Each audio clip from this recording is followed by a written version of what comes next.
Vamos a hacer hoy en Panam Post un análisis del primer balance de este periodo de sesiones de 2023 en el Congreso de Colombia, lo que fue el primer periodo de sesiones ordinarias, a pesar de que el presidente Gustavo Petro pues anunció de que llamará a sesiones extraordinarias, pero eso tiene sus limitaciones. Y justamente es lo que vamos a conversar con el abogado, columnista y amigo de la casa, Bernardo Henao. Y hoy contamos también con el representante a la Cámara por el Centro Democrático, Andrés Forero, que fue fundamental para que se hundiera la laboral en el Congreso. Bienvenidos ambos. José Gregorio, muy buenas tardes. Un saludo para ti, un saludo para Bernardo y para todas las personas que nos ven en este momento. Muchas gracias por la invitación.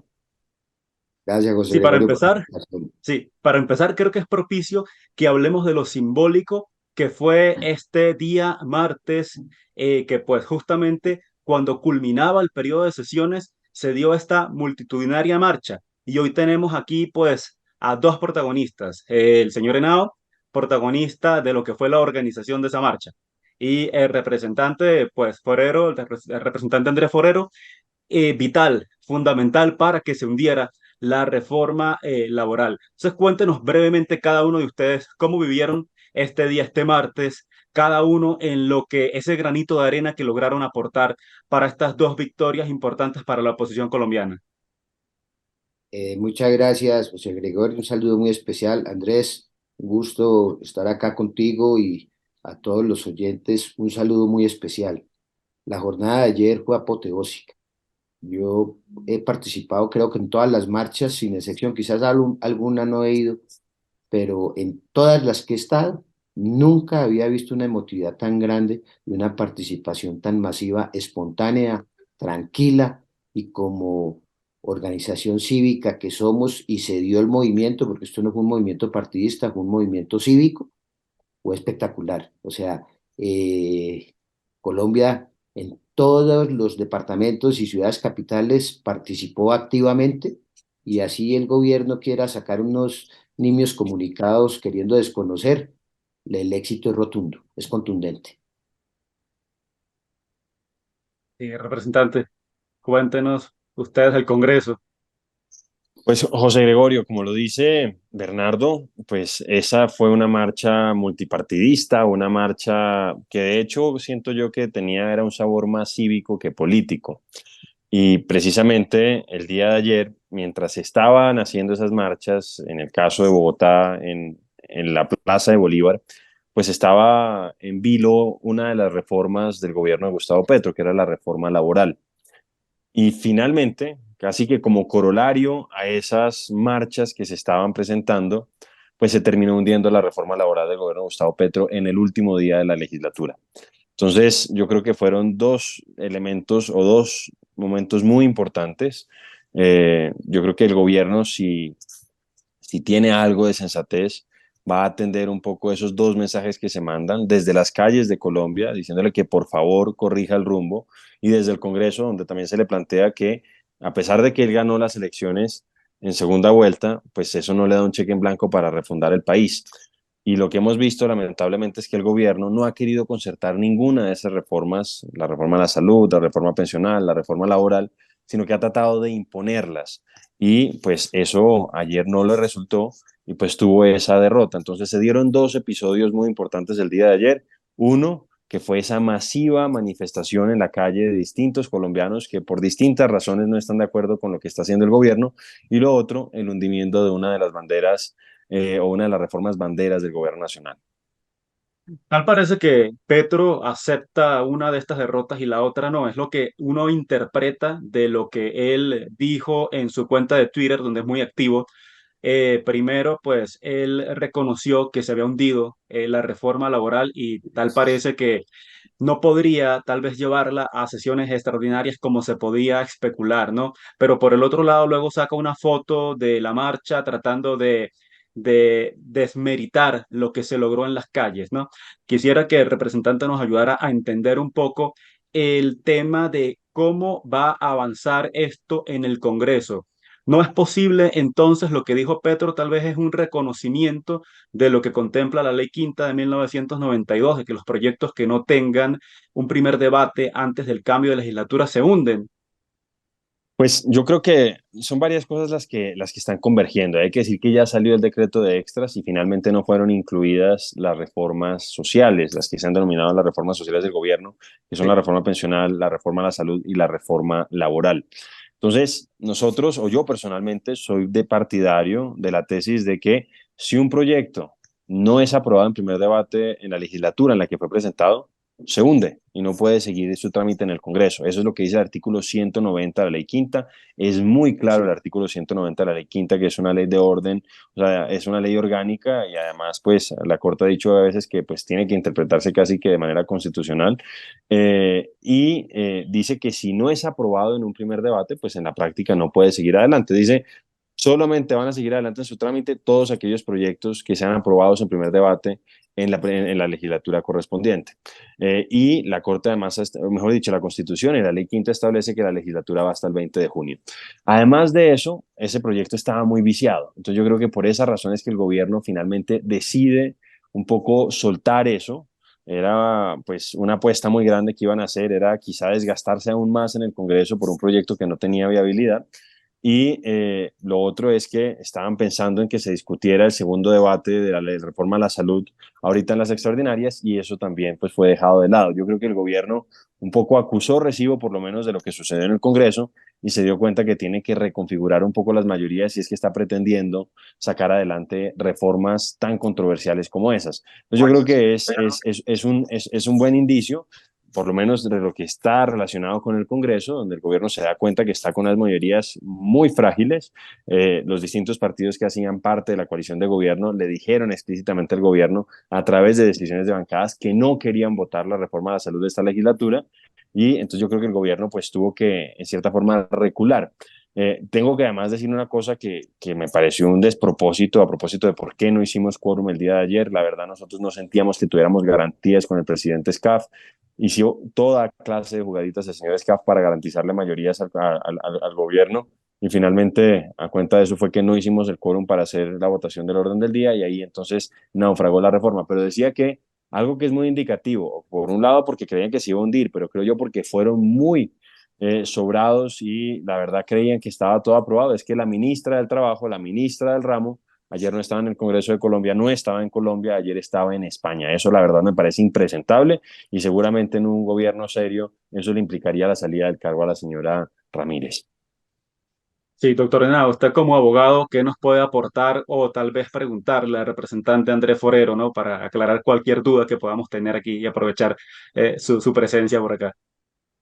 Primero, pues felicitar al doctor Andrés. Yo creo que fue titánica la labor que cumplió en la comisión y los resultados pues, se muestran. Acá los está analizando perfectamente, eso fue lo ocurrido, pero fue una decisión y una participación de él, creo que la hizo enormemente grande y ahí vemos los resultados.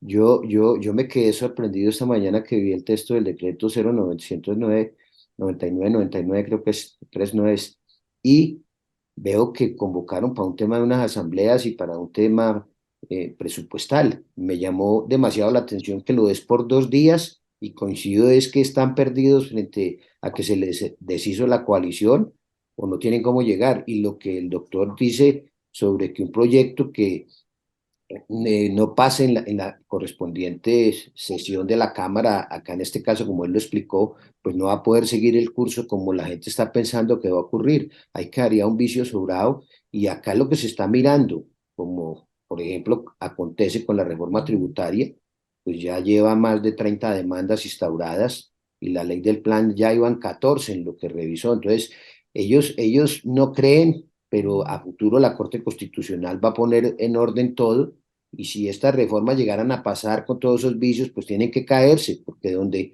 estas reformas llegaren a ser ley, sería muy grave para el país. Esa reforma a la salud y esa reforma pensional sería supremamente grave. Yo sí le quisiera preguntar, esa circunstancia de las sesiones extraordinarias por 2 días, ¿se le hace razonable que ha ocurrido de esa manera? Todos estábamos esperando las otras reformas. No, pero ¿qué es lo que pasa, Bernardo? Y un poco yo creo que es un acto finalmente de sensatez de parte del presidente y de parte del gobierno, es lo que decía yo. Y lo digo ¿por qué? porque es que ellos estaban muy optimistas al inicio, sobre todo de este año de legislatura, de este año de Congreso. El año anterior un poco se habían concentrado, era principalmente en el tema de la reforma tributaria y lograron sacarla adelante. Pero este semestre tenían una agenda excesivamente ambiciosa. Eran estas tres reformas que llegaban a las comisiones séptimas, pero también estaba la reforma de humanización carcelaria que se les hundió porque no tuvo debate en la comisión primera, estaba el Plan Nacional de Desarrollo que lo tuvieron que, o sea, que fue aprobado, estaba el proyecto supuestamente que se denomina de paz total, que ese tampoco pues pudieron sacarlo adelante, estaba la reforma política que se les terminó hundiendo, entonces era realmente un semestre en términos legislativos muy ambicioso. Y finalmente, pues terminaron escollándose porque tuvieron pues casi que un trancón legislativo y eran reformas que ellos no quisieron concertar. Bernardo, lo que pasó con la reforma a la salud, lo que pasó con la reforma laboral fue eso. O sea, el gobierno estuvo dispuesto en cierta forma a desentenderse del partido de la U, del Partido Conservador y del Partido Liberal por cuenta de mantenerle los privilegios a los sindicalistas en la reforma laboral. No quiso ceder un ápice. A propósito, por ejemplo, del recargo nocturno, quiso ceder. Se dio que ya no empezara el recargo nocturno a partir de las 6 de la tarde, sino a partir de las 7. Pero donde no se dio nada fue en el tema sindical. Entonces, ahí yo siento que ellos se trabaron, empezó a caer además la favorabilidad del presidente, porque una cosa es un presidente con una favorabilidad alta que logra que el Congreso le esté tramitando ciertos proyectos y otra cosa es cuando empieza a caerse y el gobierno está en este momento en picada libre en materia de favorabilidad. Vinieron los escándalos del hijo del presidente, los escándalos del hermano, vino después pues todo lo que sucedió con el tema de Laura Sarabia. Entonces todo eso enrareció el ambiente. Entonces pues el gobierno pudo haber insistido en tratar de que se votara en segundo debate, pero yo creo que el costo era más alto. Y tú sientes qué sucede. Ya no tenía sentido el tema de las sesiones extraordinarias para esos proyectos porque ya están vivos, siguen vivos, se pueden seguir discutiendo en la próxima legislatura. No los iban a aprobar del todo, es decir, no salían como ley de la República. Si lo hubieran aprobado en segundo debate en Cámara, tenía que surtir los dos debates siguientes en el Senado, y lo mismo con la reforma pensional, pero al revés. Entonces, yo siento que se dieron cuenta que un desgaste innecesario era, en cierta forma, maltratar a la Cámara y al Senado, y por eso decidieron no hacerlo, porque yo creo que se sienten debilitados en términos legislativos y, como te digo, tienen que ver cómo reconfiguran las mayorías. Ojalá que esa reconfiguración no pase por dádivas burocráticas, sino por concertación de los proyectos y que dejen el radicalismo. Eso es lo que uno esperaría. Vamos a ver qué termina sucediendo. ¿Y cuáles son esos dos proyectos? El tema de la adición presupuestal que se necesitaba y el tema, que este era muy importante, y yo estoy de acuerdo con que hayan citado extras para eso, el tema de la definición del número de diputados que van a ser elegidos en las elecciones de octubre. Entonces, eso se necesitaba y tenía que salir lo más pronto posible, y por eso es que las extras se limitan a eso. Yo creo que el gobierno, por lo menos en materia legislativa, está reconociendo que está atravesando un momento muy difícil y que tiene que ver cómo replantea el juego para el próximo semestre, que para él va a ser un semestre muy difícil porque hay que acordarnos que entra a regir la ley de garantías y adicionalmente hay elecciones en octubre. Y se le Lo que cayó acaba la de de cannabis. mencionar, sí. No, y se le cayó la de cannabis también, o sea, ayer. Yo quisiera preguntar Sí, el tema del código electoral. ¿Cómo vio esa circunstancia frente a lo que pasó ya que le impartieron la aprobación final? pues Bernardo, ¿qué sucede? Al final, incluso el pacto histórico que había estado acompañando el código casi que planteó y empezó a chantajear con la aprobación de la conciliación del código el día de ayer. De manera desconcertante, tanto en Cámara como en Senado, a pesar de que había sido debidamente anunciado, decidieron retirar del orden del día en ambas plenarias el código electoral, la conciliación. Entonces creo que estaban era tratando ahí de negociar, pero pues les salió muy mal, tuvieron que reintroducirlo, el pacto histórico se sale y básicamente, al margen de los temas, pues se consideró ya casi un punto de honor para demostrarle al pacto histórico que no nos puede estar chantajeando como Cámara, y entonces eso terminó siendo aprobado. Yo hubo algunos artículos que voté en contra cuando se votó en la plenaria de la Cámara, Bernardo. Yo estoy de acuerdo con algunos temas del código electoral, pero con otros no. Katy Jubinao, debo reconocer, hizo un trabajo muy juicioso y en algunos temas yo la acompañé a ella y en otros que eran los artículos que pues no tenían proposición, que eran casi unos 150, pues decidí acompañarlo porque pues estuve leyendo el texto, estuve hablando con los representantes de la Comisión Primera que estuvieron con nosotros en el Centro Democrático, que hacen parte de nuestra bancada del Centro Democrático, y me decían que pues salvo esos artículos más polémicos, políticos, pues la verdad se podía acompañar.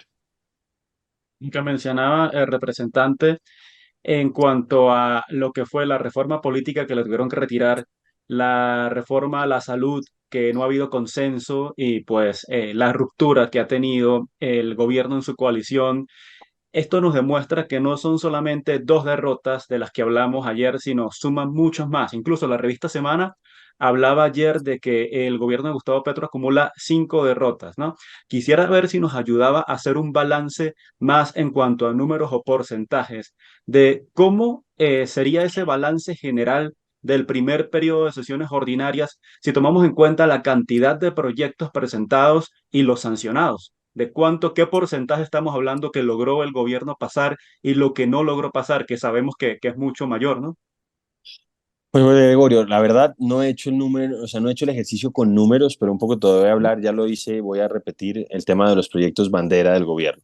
El año pasado Sí, lograron sacar adelante lo que era el proyecto de la reforma tributaria. Ese pues es un logro del gobierno, pero en general casi todos los gobiernos al inicio suelen sacar una reforma tributaria. Después el otro gran proyecto, que es el que en teoría le va a permitir a él gobernar durante estos 4 años, es el proyecto de la reforma, es el proyecto del Plan Nacional de Desarrollo.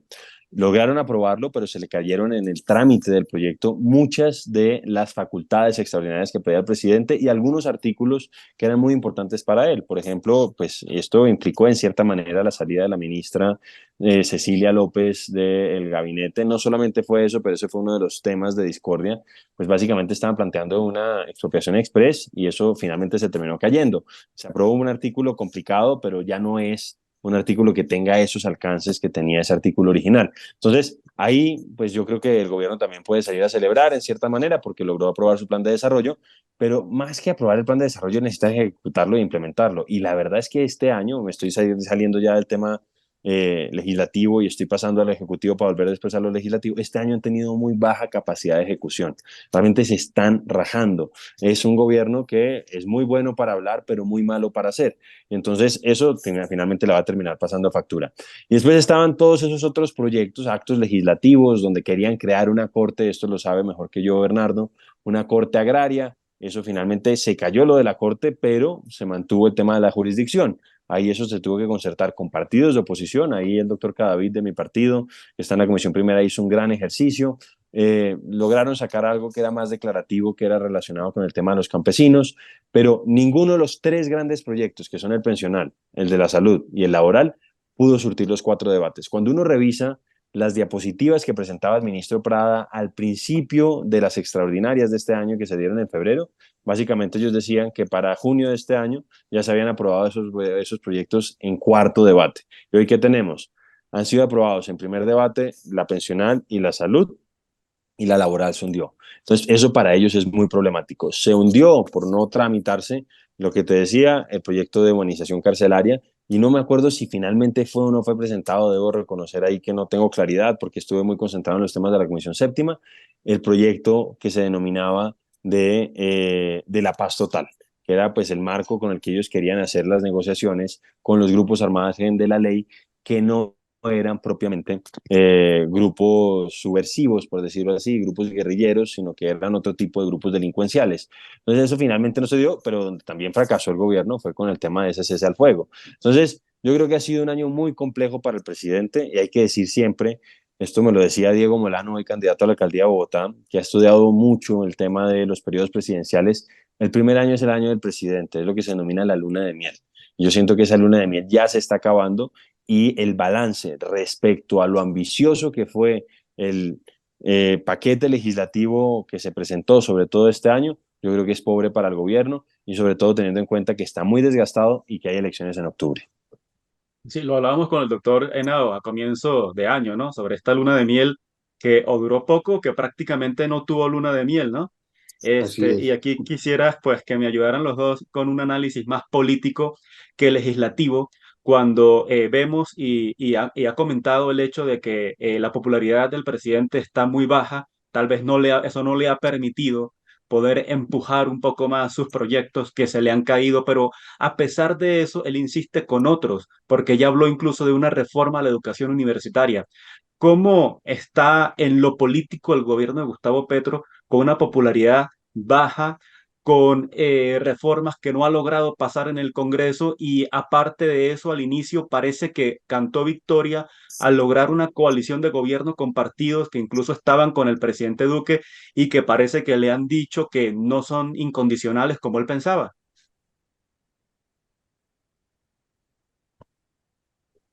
José, A ver, Bernardo, no, Bernardo, sigue, y sigue, después yo Andrés, sigue, complemento. sigue, tranquilo. No, habla tú, Bernardo, y yo complemento. No, lo que pasa es que estaba aquí haciendo memoria de lo que decías atrás que no recordabas de lo de la paz total. Creo que salió por la ley 2272 y fue demandada por las senadoras Paola, María Fernanda y la doctora Valencia, Paloma. Es lo que llegó a mi memoria. O sea, ese es otro punto que tuvo mucha discusión y tiene varias coadyuvancias hasta donde recuerdo, Andrés. Ves que no, son dos proyectos, Bernardo. Uno es el proyecto que era la prórroga de eso que siempre se ha dado, hay que decir que ese es un proyecto que es la ley de orden público. ¿Ah? Y en general los presidentes cuando llegan, pues hacen una serie de modificaciones. Y ahí en eso lograron algunos goles, pero eso tenía que ser complementado con otro proyecto adicional. Y ese es el que siento que no presentaron. Ese es el que estaba muy interesado en que se discutiera Ariel Ávila y eso. Entonces, efectivamente, tú tienes toda la razón. El año pasado se aprobó esa prórroga de la ley de orden público, que tenía algunas modificaciones que fueron muy sensibles, que permitieron todo el tema ese de los gestores de paz y que permitieron que salieran algunas de las personas que estaban vinculadas con el vandalismo de las primeras líneas, etcétera, etcétera. Pero además había otro proyecto que ellos querían traer y que no pudieron traer o que se les... no, o sea, eso no les salió. Pero Sí. no sé si lo presentaron o no lo presentaron, esa es la duda que tengo. Es que fue un caudal de todo tipo de reformas que hasta seguirlas y darles cubrimiento es complejo.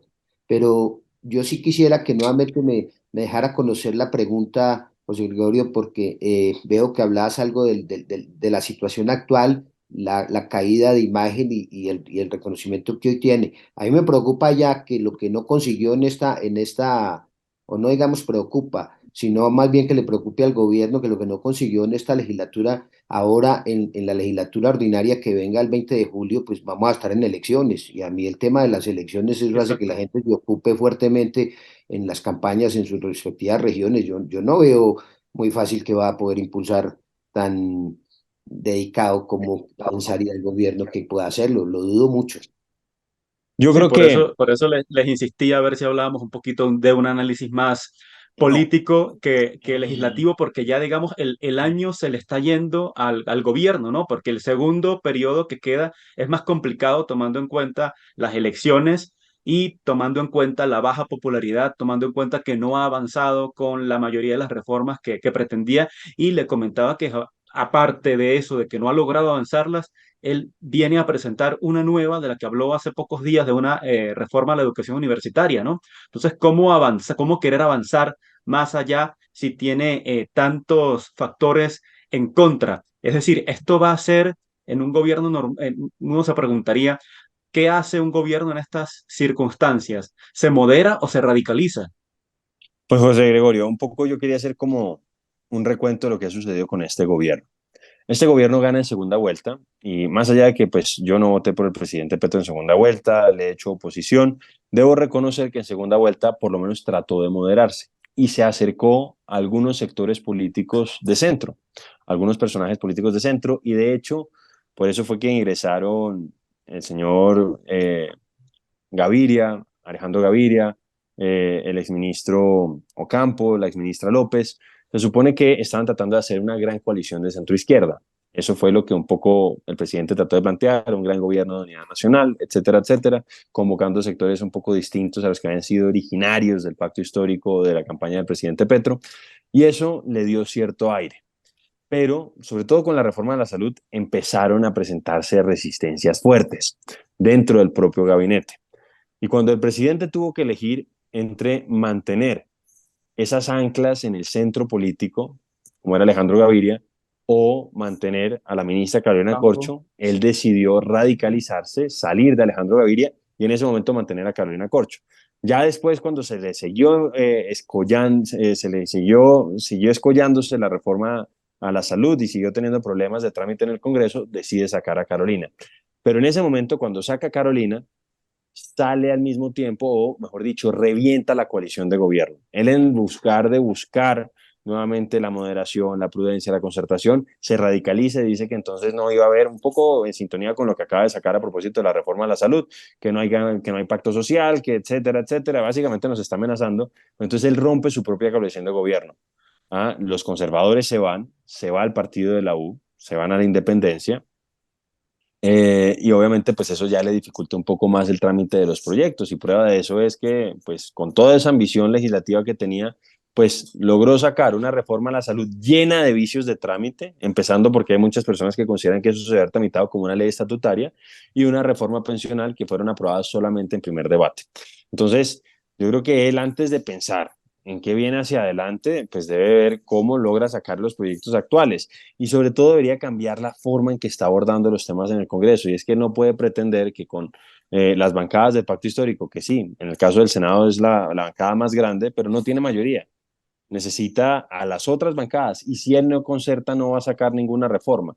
Entonces, si él insiste en el radicalismo, en el extremismo, siento yo que va a seguir viendo cómo le naufragan las reformas y lo que decía Bernardo es muy cierto.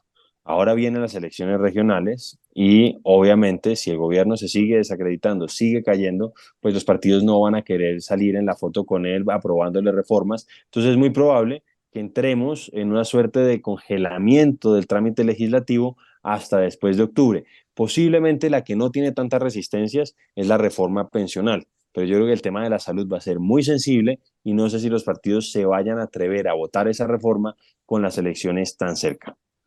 Es complejo tal vez que él esté radicalizándose cuando parece que no tiene capital político para eso. La pregunta aquí es, ¿será Gustavo Petro el próximo en tener un destino como el de Gabriel Boric en Chile o Pedro Sánchez en España, que sufrieron dos duras derrotas recientemente que pues les pone un panorama político bastante complicado a ambos? Es que él ahora está en una complicación aún más grave y es los audios de Benedetti. Es que llegar a conocerse por la persona y por todos los integrantes de ellos que hicieron parte de su campaña, el ingreso de 15.000 millones de pesos que lo dijo Armando Benedetti en una forma que no estaba bajo los efectos del alcohol propiamente, estaba era molesto porque no lo habían recibido y en su furia lo sacó y quiso corregir, pero ya es tarde.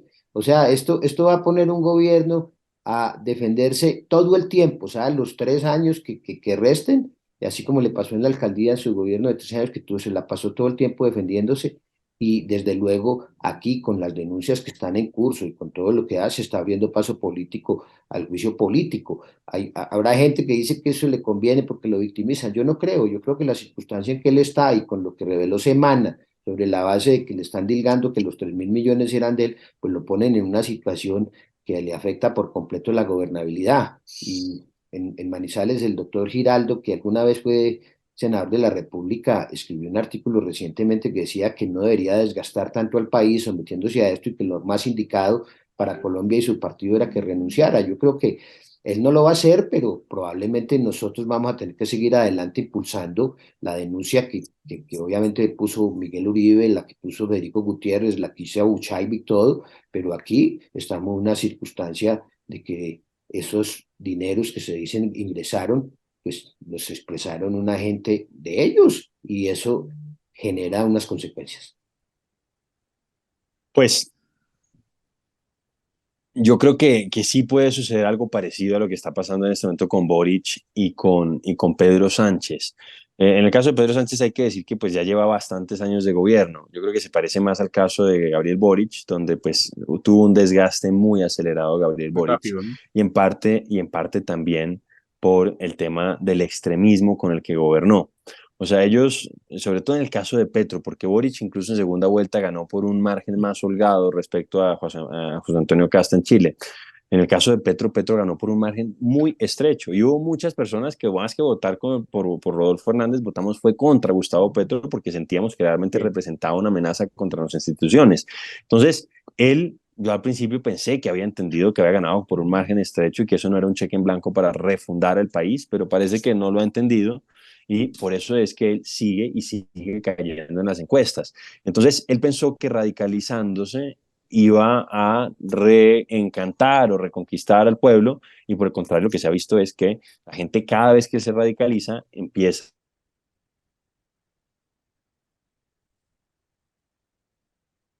Se fue la imagen. activa y paralizante. Sí, allá.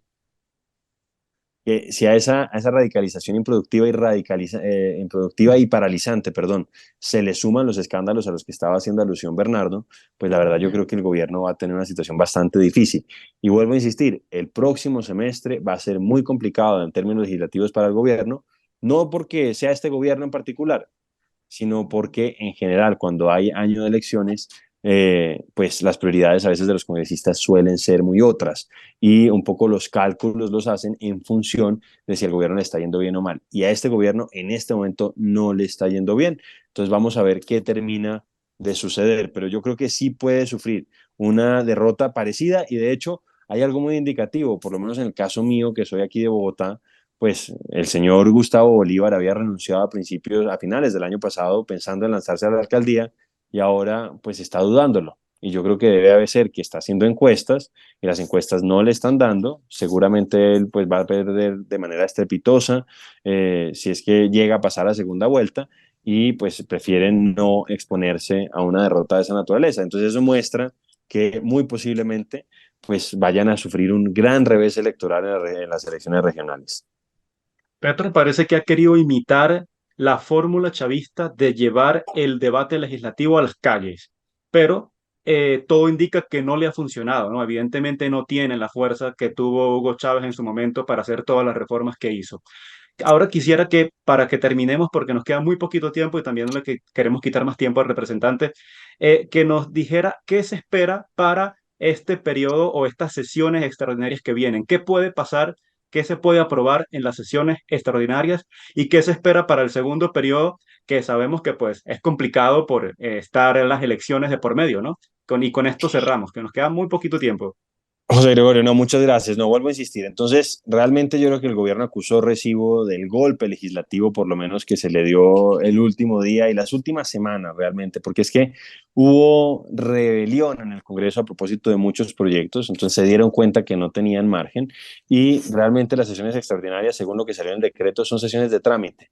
Se presentaron solamente dos proyectos, uno que es una adición presupuestal, que deriva en parte de la aprobación de la reforma tributaria. Van a tener más recursos para los distintos ministerios, pero lo que uno espera es que los ejecuten, y los ejecuten bien y de manera transparente, porque es que hay problemas en este momento de ejecución. Entonces, de nada sirve que les lleguen los recursos al ministerio si es que no los ejecutan o no los ejecutan bien. Y el otro es el tema que te decía, que es un proyecto de ley que se tuvo que hacer de manera urgente, porque se tenía que definir el número de diputados que iban a poderse elegir en cada uno de los departamentos. Entonces, son unas sesiones extras de trámite. Y vuelvo a insistir en lo que yo considero que va a ser un semestre muy complicado en términos legislativos para el gobierno, porque sentimos que se sigue desprestigiando, se sigue cayendo la favorabilidad del presidente, y hasta el momento él no ha buscado concertación, él mantiene su radicalismo en sus proyectos. Entonces, si eso sigue así, creo yo que no va a avanzar mucho más. Doctor Henao, tenemos 2 minutos para su conclusión final para despedirnos. A ver, yo creo que está dicho y claro lo que va a hacer esas sesiones extraordinarias que pues, van a cumplir esos dos proyectos y serán ley de la República, pero la legislatura siguiente ya en la ordinaria sí dudo mucho que van a poder tener el éxito. Frente a la reforma a la salud, estoy totalmente convencido que no debe pasar, y si pasa, nosotros la demandaremos porque eso era un trámite obligado por la forma de ser. Esa ley estatutaria había derechos fundamentales de por medio y no lo cumplieron. O sea, y va a pasar como con las que anunciaba yo, que tienen ya demandas a consideración ante la Corte Constitucional bastante. Pero yo sí reitero que tenemos que seguir dando nuestra lucha en la calle. La calle la tomamos nosotros, no la tiene él. Él quiso tomarla obligando a la gente, seguramente con las presiones que hicieron a diferentes sindicatos y organismos, y no lo consiguieron. Nosotros, en cambio, voluntariamente, mediando simplemente las invitaciones que hacíamos por los grupos de WhatsApp y por todas las organizaciones civiles que nos sumamos a estos temas, vimos el éxito grandioso que tuvimos, y estoy por firme convencimiento que ahora el 19 de julio viene la Reserva Activa con la sociedad civil unida y va a ser doblemente más grande la marcha. Gracias a los dos, doctor Bernardo Henao y al representante Andrés Forero por habernos acompañado, dos José, protagonistas de lo que fueron estos dos importantes triunfos para la oposición este martes. Gracias a los dos y siempre a bienvenidos ti están muchas gracias, todos. José Gregorio, un saludo. José Gregorio, Bernardo, un muchas saludo y gracias. un saludo para Andrés, todos.